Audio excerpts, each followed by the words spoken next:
Eu convido os irmãos a abrir a palavra de Deus no Evangelho de Marcos, capítulo 14. Vamos ler do versículo 1 até o versículo de número 9.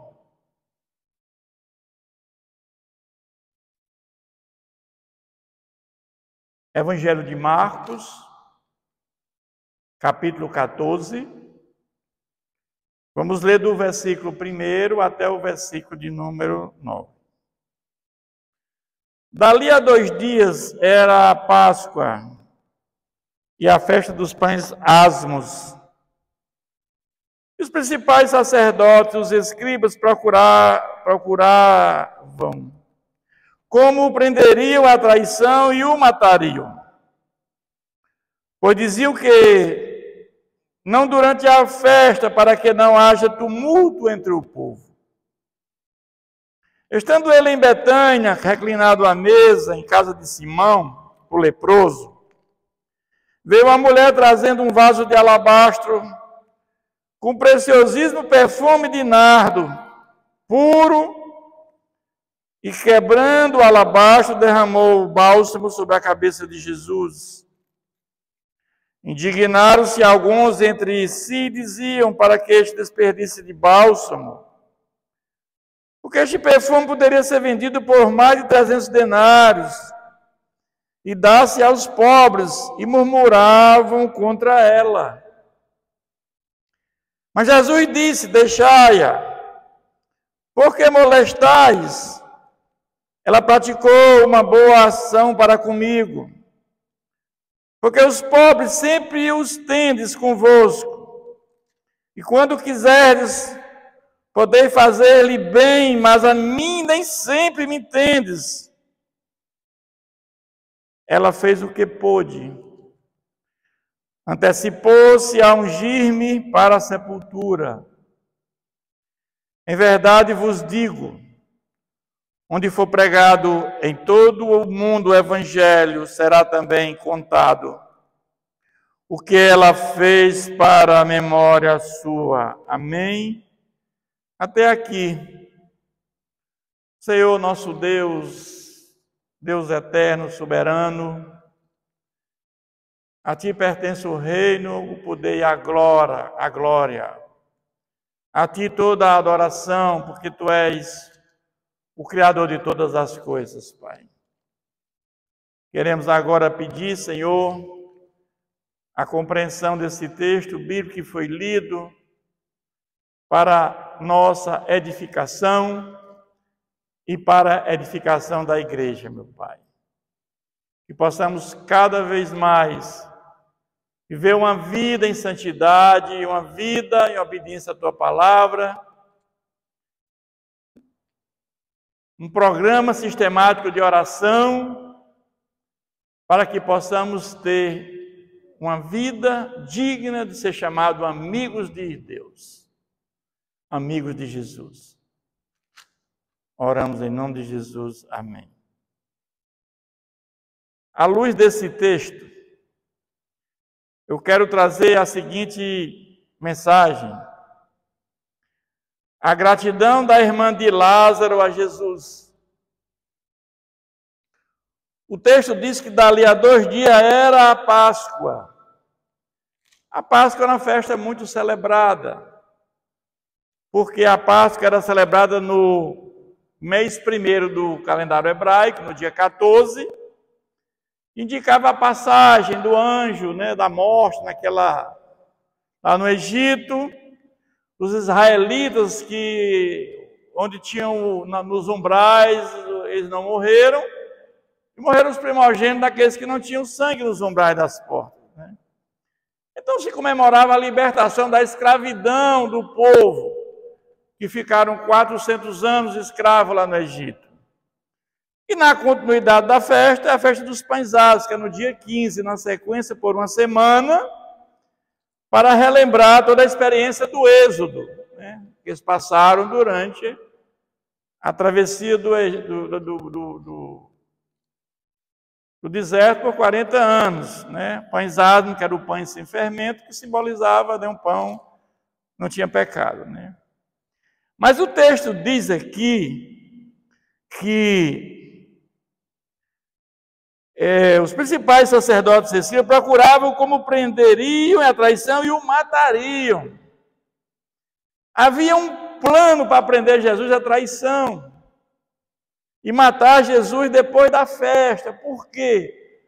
Porque na época da festa, dava uma multidão muito grande em Jerusalém. O historiador Joséfo diz que a cidade de Jerusalém tinha 50 mil pessoas e durante a festa saltava para aproximadamente 300 mil pessoas. Já tem outros que falam 1 milhão.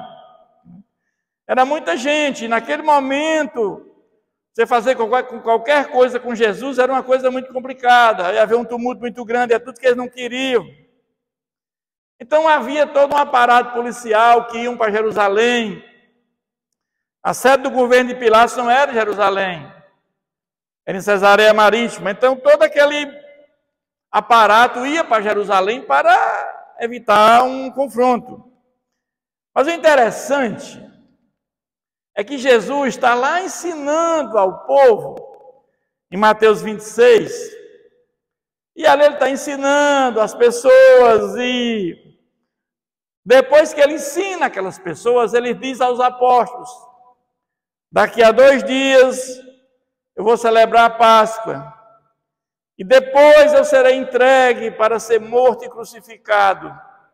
Enquanto estavam lá tramando a morte de Jesus, Jesus estava dizendo: eu vou ser morto, eu vou me entregar voluntariamente, né?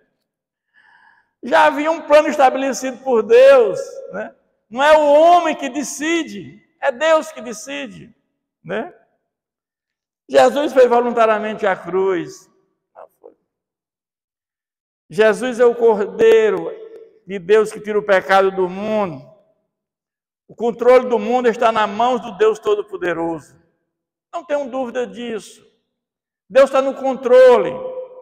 Embora esse mundo esteja já no maligno, o mundo está em desordem, mas Deus está no controle. Em algum momento ele manda alguma coisa e diz: eu sou o dono, eu mando. É assim que funciona. Eles tramavam a prisão de Jesus, mas Jesus estava lá em Betânia, a 4 quilômetros de Jerusalém. Mas o fato é que diz que Jesus estava em Betânia, reclinado à mesa, na casa de Simão, o leproso. Sabemos que o leproso, uma pessoa leprosa, não podia conviver com as pessoas, tinha que estar afastada. Então aqui nós entendemos que esse homem foi curado, né? Com certeza por Jesus, né? Não há nenhuma dúvida que ele não podia estar ali naquela casa naquele momento, porque um leproso não podia estar numa festa, né? Ele talvez tenha sido curado por Jesus e se tornou amigo dos apóstolos, possivelmente. Tinha se tornado um membro importante do círculo externo dos apóstolos, com certeza. Mas foi a casa que Jesus escolheu para fazer aquela refeição. De repente aparece uma mulher. Essa mulher era Maria, irmã de Marta e Lázaro. João 12, de 1 a 8, vai dizer quem é essa mulher. O texto não diz, mas é interessante que nós temos que ter o cuidado. Quando nós fazemos uma faculdade de teologia, uma das primeiras coisas que nós aprendemos é que a Bíblia explica a própria Bíblia. Textos obscuros são claros em outros textos. Você lembra lá de Apocalipse, que ele fala lá da mulher vestida de sol? Vamos entender quem mulher é aquela? Quando vamos lá para Gênesis, vamos ver que aquele sonho lá de José, 11 estrelas, o sol e a lua, eram os irmãos, a mãe e o pai, né, se inclinando para ele. Quem era então essa mulher? era Israel, era a família de Deus. Então são coisas que é difícil entender, mas quando vamos para outros textos bíblicos, e eu fico muitas vezes estarrecido quando eu vejo um pastor dizer que o Velho Testamento não serve para nada, está em desuso. Gente, meus irmãos, temos muitas coisas que nós só vamos entender o Novo Testamento lendo passagens no Velho Testamento. É uma sequência. A Bíblia tem começo, meio e fim. É um livro atual, é um livro inerrante. Maria aparece, essa Maria, 3 vezes na Bíblia. Lá em Lucas 10, ela está aprendendo com Jesus. Ela reclama que a outra irmã está lá na cozinha, e ela reclama aí. Jesus, mas você ficou com a melhor parte. Marta, Maria ficou com a melhor parte. Imagina você aprender com Jesus, com o Mestre. É um privilégio muito grande. E Marta desperdiçou e Maria estava lá.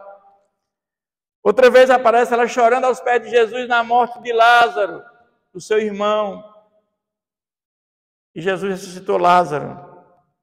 Mas agora aparece essa Maria novamente nessa casa de Simão, o leproso, mas com outra finalidade. Gratidão. Ela está aqui agora agradecendo a Jesus pela ressurreição do seu irmão. E eu quero dizer que a gratidão é uma das maiores virtudes do ser humano. Gratidão é uma coisa, meu irmão, que poucos têm. Mas devemos ser gratos a Deus em tudo. A palavra de Deus diz que em tudo dai graças a Deus. Muitas vezes acontece uma coisa conosco, nós não temos nem ideia. Mas como é que eu posso agradecer essa coisa que aconteceu comigo? Eu acho que é uma coisa ruim. Mas Deus muitas vezes te deu um livramento lá na frente, que você vai ver depois. Lembra dos 10 leprosos que Jesus ia passando ali em Samaria? E Jesus curou. Porque quando oramos ao Senhor, nós esperamos de Deus, de Jesus, do nosso Pai, que Ele diga sim, não ou espere. Não tem outra saída. E Jesus cura 10 leprosos. Mas dos 10, quantos voltaram para agradecer? Somente 1. E os 9 não agradeceram. Mas aquele que voltou, ele teve a cura física e espiritual. E o principal é isso, né? Mas o texto, né, vamos dizer que Maria, ela disse que ela quebrou o vaso, derramou o alabastro de um óleo, um perfume preciosíssimo, e derramou o bálsamo sobre a cabeça de Jesus. Com muita alegria no coração, enxugou os pés com seus cabelos. Naquela época era uma coisa assim, até eu diria complicada, porque enxugar os cabelos de uma pessoa era assim, era uma denotação pejorativa. Mas ela fez para agradar a Deus, agradar ao nosso Senhor. Maria estava naquele momento agradecendo a ressurreição do seu irmão Lázaro. E também profetizando já a morte de Jesus. Ela estava já em vida, né, fazendo isso. De certa forma, ela estava profetizando. Jesus ia ser morto. Um alabastro era um vaso, né, naquela época, feito naquela região calcária, né, vasos branquitos de cor branca. Era um vaso encontrado. E o nardo puro era um perfume muito raro, feito de raízes, né, lá que crescem no Himalaia. Então, aquele vaso ele era como se fosse o meu litro hoje de perfume. Era muito perfume. E ela diz que ela comprou esse perfume, né, por 300 denários. 300 denários naquela época era muito dinheiro. Imagina se você ganhasse 1 denário por dia, era quase 1 ano de trabalho. Mas ela fez isso, aquilo ali, né, com muito prazer, derramou na cabeça de Jesus. Tudo que eu tenho eu quero dar a Jesus. É isso que ela disse, com certeza. Ela fez o melhor por Jesus.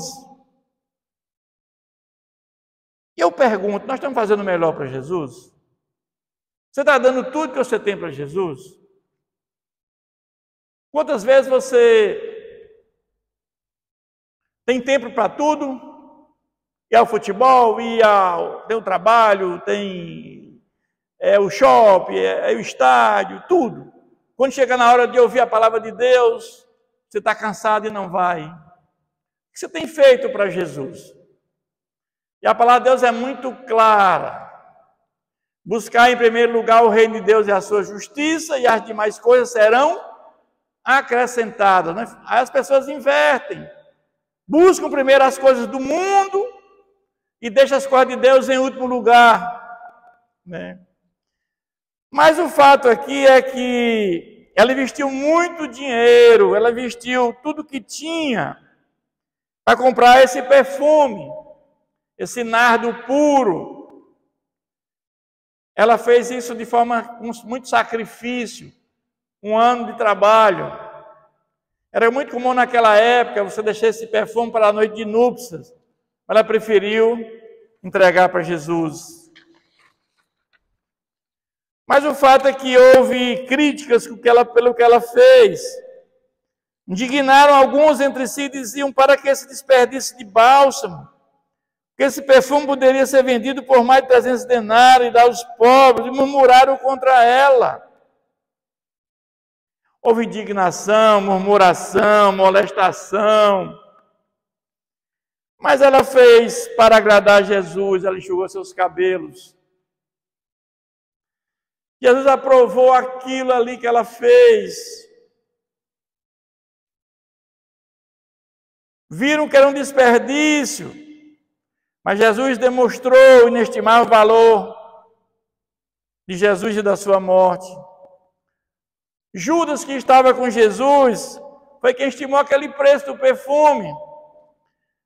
Mas ele, quando disse que se vendesse dessa aos pobres, vamos ter uma passagem na Bíblia que diz que Judas era ladrão. Judas não queria de maneira nenhuma dar aos pobres. Judas era o tesoureiro dos apóstolos. Ele vendeu Jesus, ele queria o dinheiro para... Ele era corrupto, era ladrão. Aquele pensamento ali que para dar aos pobres era errado.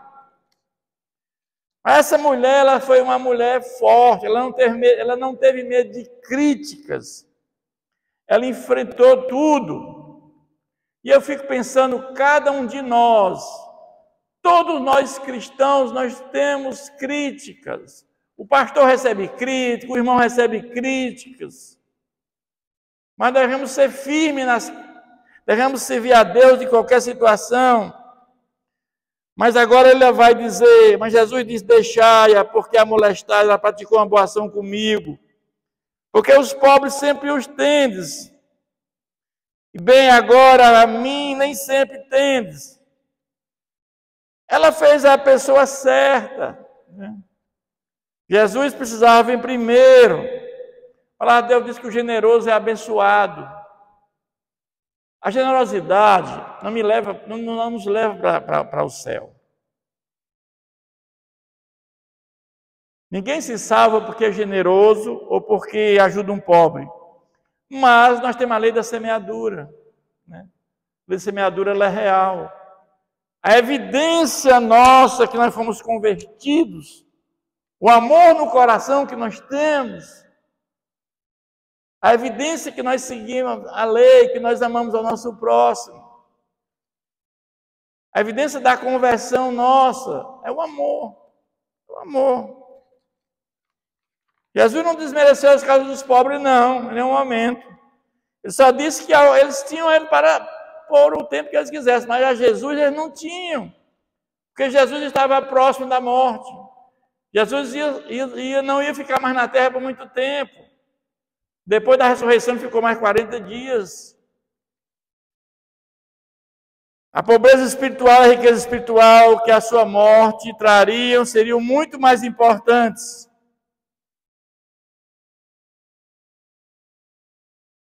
Mas aí no versículo 8 ela diz: ela fez o que pôde. Antecipou-se a ungir-me para a sepultura. Interessante é que ela antecipou-se de ungir Jesus. A palavra de Deus diz que em Jeremias: maldito aquele que faz a obra do Senhor relaxadamente. Antes de ser pastor, nós éramos, eu e minha esposa, Gideão e auxiliar. Eu lembro bem, morando a 35 quilômetros do local que ia distribuir Bíblia, nós saímos de madrugada, muitas vezes durante mais de 8 anos, para chegar naquele local na hora exata, distribuir Bíblia para todos. Mas eu via pessoas que moravam ao lado do local da entrega, chegando depois da entrega. Então, meus irmãos, temos que ter muito cuidado com a obra do Senhor. Não faça a obra do Senhor relaxadamente, porque a palavra de Deus diz: maldito aquele que faz a obra do Senhor relaxadamente. Maria fez no tempo certo, sabe por quê? Porque quando Jesus foi para a cruz, vamos ler Lucas 1:13, que aqui diz: aconteceu depois disso que andava Jesus de cidade em cidade, de aldeia em aldeia, pregando e anunciando o evangelho do reino de Deus. E os 12 iam com ele. Os 12 apóstolos iam com ele. E também algumas mulheres que haviam sido curadas de espírito maligno e de enfermidades. Maria Madalena, aquela do qual ele expeliu 7 demônios. A Joana, mulher de Cusa, que era procurador de Herodes. Susana e muitos outros, os quais lhe prestavam assistência com os seus bens. Ou seja, essas mulheres ajudavam Jesus na caminhada, na acomodação. Porque naquela época não tinha hotel, não tinha os recursos que nós temos hoje, né? E essas mulheres ajudaram Jesus. E elas estavam lá na morte de Jesus. Mas tem um adágio popular que diz: não deixes para amanhã o que podes fazer hoje. Elogiar em vida as pessoas é uma coisa ótima. Eu fui um enterro de um amigo meu, da mãe de um amigo meu, mas eu vi tanta flor nesse enterro, nesse sepultamento, nesse velório, que eu fiquei abismado. E eu fiquei me perguntando: será que aquela mulher recebeu tanta flor em vida? Defunto não toma remédio, defunto não escuta. E aquelas flores mesmo, meu Pai do céu? Para quê mesmo? Se ela não serve para nada mais. Então temos que ter o cuidado de fazer em vida.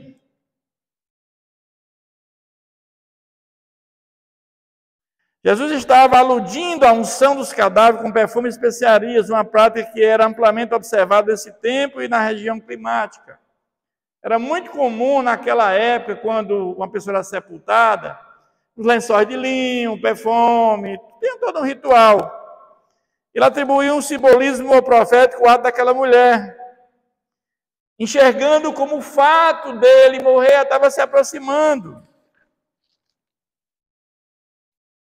E aí no versículo de número 9, diz que: em verdade vos digo, quando for pregado em todo o mundo o evangelho, será também contado o que ela fez para a sua memória.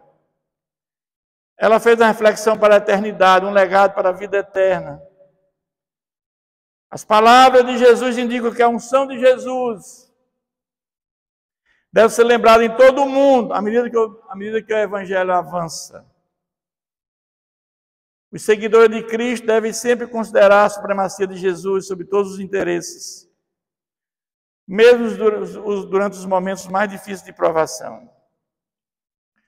Mesmo aqueles que os discípulos estavam prestes a enfrentar. Eu quero dizer a todos vocês que o nosso maior legado, quando eu vejo a nossa família toda nos pés do Senhor, Quando eu vejo um profissional bem-sucedido, mas a família destruída, ele não teve sucesso. Então, quando eu vejo uma família toda nos pés do Senhor, esse homem é um homem de sucesso. Nós buscamos fazer esta casa de oração para que possamos pregar a palavra de Deus de forma verdadeira. E esse é o nosso legado que nós deixamos para eu e minha esposa, para a família e para a humanidade, para todos aqueles que vão nos suceder, com certeza. É o nosso legado.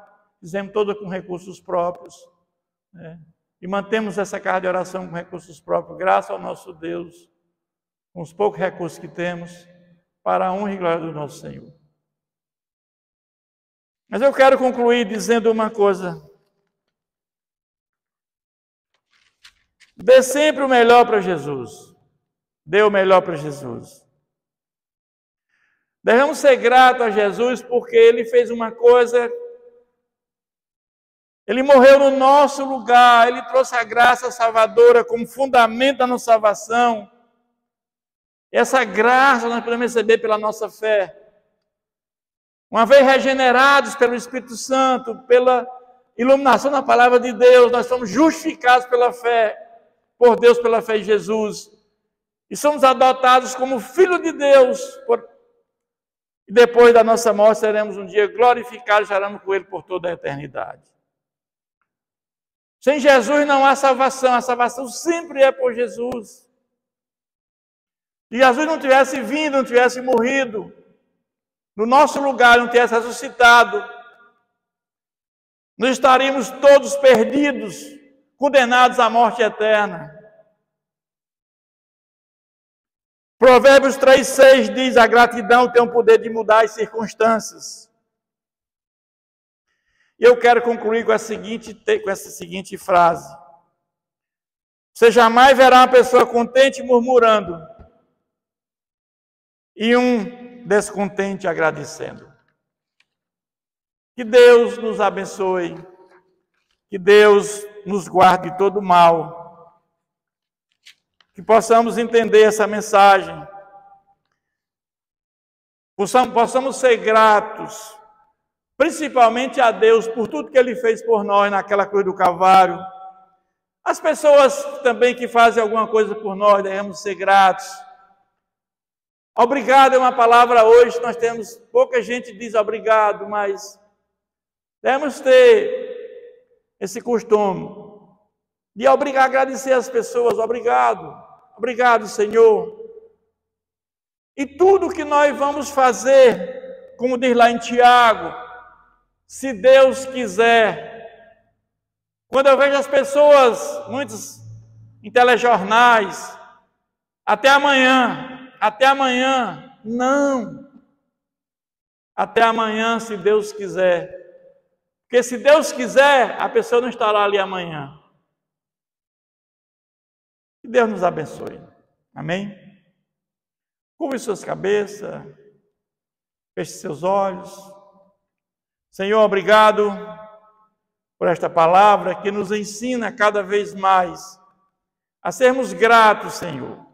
A sermos gratos às pessoas, sermos gratos a Ti, por tudo que o Senhor fez por nós na nossa vida, Senhor. O Senhor morreu em nosso lugar, em nosso favor, trazendo a graça salvadora. O Senhor se tornou maldito naquela cruz. Todos os pecados da humanidade caíram sobre os seus ombros, Senhor. Quando o Senhor disse, Senhor, tudo está consumado, o Senhor cumpriu plenamente o plano de salvação que Deus tinha proposto para a humanidade. Obrigado, Pai, pelo Teu cuidado, amor, por tudo que o Senhor fez e fará por nós. Pelos livramentos, pelo pão nosso de cada dia, pelo ar que respiramos, pela família. Oramos por um mundo melhor, que as pessoas venham a Te conhecer. Porque somente mudamos o mundo se mudarmos o homem. E o homem só muda se conhecer a Ti, se receber o Espírito Santo. Oramos em nome de Jesus. Amém.